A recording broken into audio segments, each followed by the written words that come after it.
कासिद मनी दिल बरिया मकने वड़ बर्बाद मनी जिंदगिया मकने वड़ बर्बाद मनी जिंदगिया बरा गुशो कासिद मनी दिल बरिया मकने वड़ बर्बाद मनी जिंदगिया मकने वड़ बर्बाद मनी जिंदगिया। दूस गमगीनी फरमाइशन द्वारा अब्दुल्ला अरमान फरमाइशन शाश चागी शादी शेख जलील सुमारानी नगवार बास बात।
बर्बाद मनी जिंदगिया मकने वड़ बर्बाद मनी जिंदगिया बरा गुशु कासिद मनी दिल बरिया मकने वड़ बर्बाद मनी जिंदगिया मकने वड़ बर्बाद मनी जिंदगिया।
बरागुश मनी दिल बरिया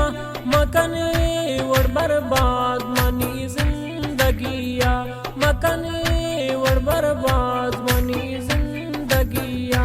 बरागुश कासिद मनी दिल बरिया मकने वड़ बर्बाद मनी जिंदगिया मकने वड़ बर्बाद मनी जिंदगिया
बर्बाद मनी जिंदगिया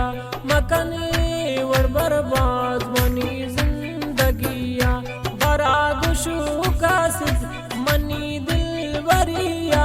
मकने वड़ बर्बाद मनी जिंदगिया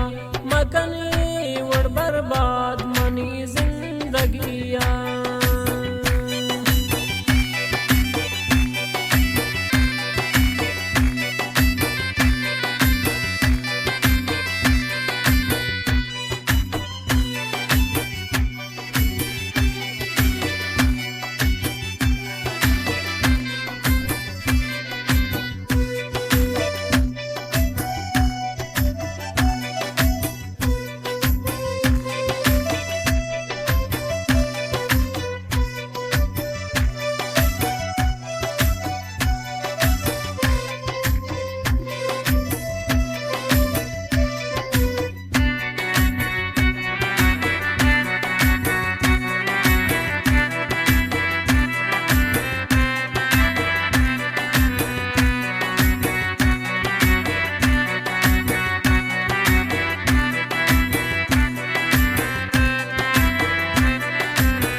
Minnettarım bu kusret mülküzü vazgeç.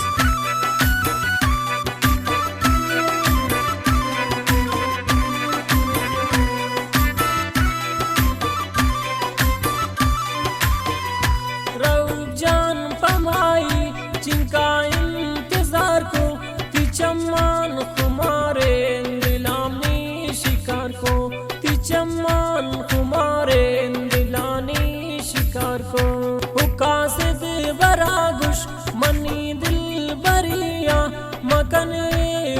बर्बाद मनी जिंदगिया मकने वर बर्बाद मनी जिंदगिया बरा गुशु का सिद्ध